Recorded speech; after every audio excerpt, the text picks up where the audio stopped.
दी banking गुरु channel में आपका स्वागत है। आज हम अपनी इस वीडियो में एचडीएफसी बैंक के जो एनालिस्ट मीट हुई है और जो उसकी प्रेजेंटेशन है उसमें जो पॉइंट्स उभर के आए हैं उसके बारे में बात करेंगे। उससे पहले देख लेते हैं कि हमने अपने वीडियोस में एचडीएफसी बैंक के मर्जर के बारे में क्या कहा था।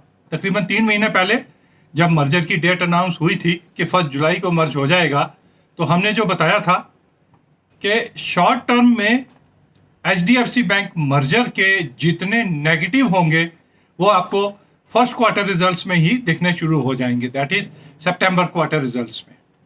और जितने पॉजिटिव हैं वो ओवर ए पीरियड ऑफ 6 महीने, साल, 2 साल लग सकते हैं उन पॉजिटिव्स को सामने आते हुए। और लास्ट जो हमारा वीडियो था उसके ऊपर हमने एचडीएफसी बैंक के बारे में कहा था कि अभी कुछ कहना मुश्किल है, the clarity is not there. HDFC bank किस तरफ जाएगा वो डिपेंड करता है कि फर्स्ट क्वार्टर के रिजल्ट्स क्या आते हैं। Even lot many places, lot many people were very positive about the HDFC Bank, but we were giving a caution कि एक क्वार्टर जो है HDFC बैंक का खराब आएगा, उसके बाद लॉन्ग टर्म में वो ठीक हो सकता है। तो आइए देखते हैं पहले HDFC बैंक ने अपने जो एनालिस्ट प्रेजेंटेशन दिया है उसमें उन्होंने क्या कहा है। ये कंपैरिजन है HDFC बैंक का 1 जुलाई को और HDFC bank merged entity as on 1 जुलाई, that is balance sheet merge होने के बाद उसकी क्या पोजीशन बनेगी। They are saying gross NPS HDFC bank के 1.2% है और मर्ज्ड एंटिटी में दैट इज एचडीएफसी को ऐड करके 1.4% हो जाएंगे, दैट मीन्स बढ़ जाएंगे। नेट एनपीए 0.3% से बढ़ के 0.4% हो जाएंगे। पीसीआर प्रोविजन कवरेज रेशियो 76% से घट के 74% हो जाएगी। निम नेट इंटरेस्ट मार्जिन 4.1% से कम होकर 3.7% हो जाएगा मर्ज्ड एंटिटी का। ध्यान रहे इसमें जुलाई टू सितंबर क्वार्टर के रिजल्ट्स के बारे में कुछ नहीं बताया गया है। आरओए रिटर्न ऑन एसेट्स 2.1 से कम होकर 1.9 हो जाएगी। रिटर्न ऑन इक्विटी 17.4 से कम होके 16% हो जाएगी और अर्निंग पर शेयर 21 से कम होके 20 हो जाएगी। और भी कुछ चीजें हैं but these are some of the important things. Now let us understand.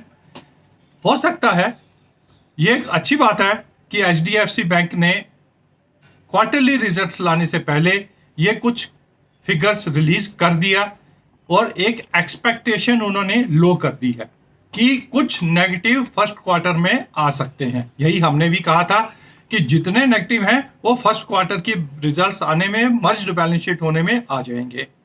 हो सकता है कुछ बुक एंट्रीज करते समय एचडीएफसी और एचडीएफसी बैंक के मर्जर के कुछ और नेगेटिव हमें दिख सकते हैं जब फाइनली सितंबर क्वार्टर के रिजल्ट्स रिलीज होंगे and we should be ready for that.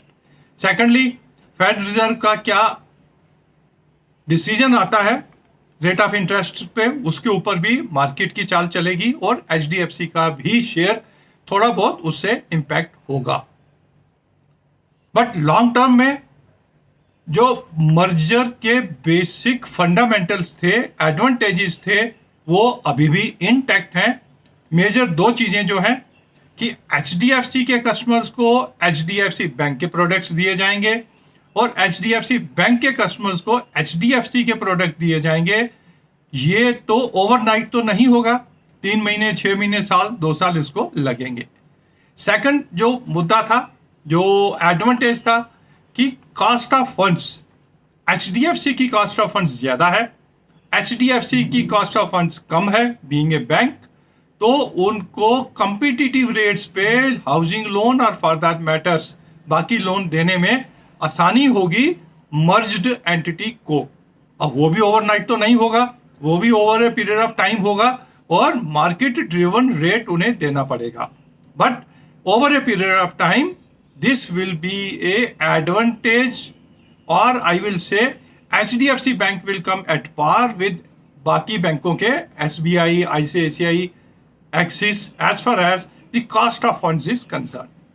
तो ये चीजें आएंगी आगे 3 महीने, 6 महीने, साल। ओवरनाइट आप तो कोई बैंक अपना चेंज नहीं करते हैं।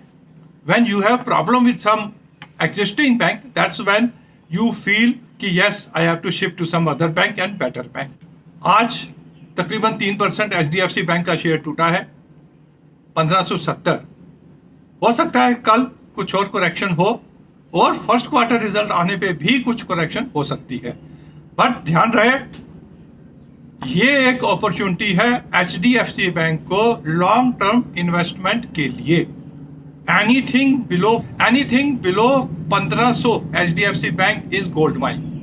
लेके रख लीजिए अपने बच्चों के लिए। ध्यान रहे ये जो मर्जर है इसके बेनिफिट अगले 5, 10, 15 साल में आने वाले हैं। 1 क्वार्टर 2 क्वार्टर का आपको परवाह नहीं करनी है। ऑल डिपेंड्स कि आप मार्केट को कितना टाइम कर पाते हैं। अब अगर टाइम नहीं कर पाते हैं, द बेस्ट कोर्स इज 1500 आता है तो आप अपना 25% HDFC बैंक में जितना भी इन्वेस्ट करना चाहते हैं फर्स्ट इंस्टॉलमेंट लगा लीजिए। थोड़ा और करेक्ट होता है या थोड़ा और बढ़ जाता है तब भी आप 25% लगा लीजिए। मीनिंग देयर बाई 4 इंस्टॉलमेंट्स में 2 महीने 3 महीने में आप HDFC बैंक में जितना इन्वेस्ट करना चाहते हैं अपना पैसा लगा लीजिए, नहीं तो शिफ्ट कर लीजिए। अगर आप चाहते हैं कि आप टाइम नहीं करना चाहते हैं, हर एक महीने की एक सिप लगा लीजिए 25% you will get a good average of entering the HDFC bank. और अगर आपके पास ऑलरेडी है परवाह नहीं कीजिए। अगर आप इन्वेस्टर हैं और आपके पास HDFC बैंक है, साल 2 साल 6 साल में कहीं नहीं जाने वाला। रीजनेबल रिटर्न 15% 20% की ये बैंक आपको देता रहेगा। अब ध्यान रहे कि एक बैंक है जो आपको कह रहा है कि हमारी जो निम है 3.70 अगले 5-10 साल के लिए रहेगी। अब दूसरा बैंक है वो कहता है कि हमारी निम 1 या 2 क्वार्टर में 4% 4.5% हो जाएगी। तो विच वन इज बेटर, जो आपको लॉन्ग टर्म व्यू दे रहा है। Looking to this we are positive on HDFC bank as a investor. As a trader it is your call कि आप कब एंटर करना चाहते हैं, कब इसमें निकलना चाहते हैं, कब दोबारा एंटर करना चाहते हैं। यह था हमारा छोटा सा analysis on recent developments on the HDFC Bank. Thank you very much for watching this video. Please subscribe to our channel so that in future also we can bring some good and quick analysis for you on banking and finance related topics. Thank you.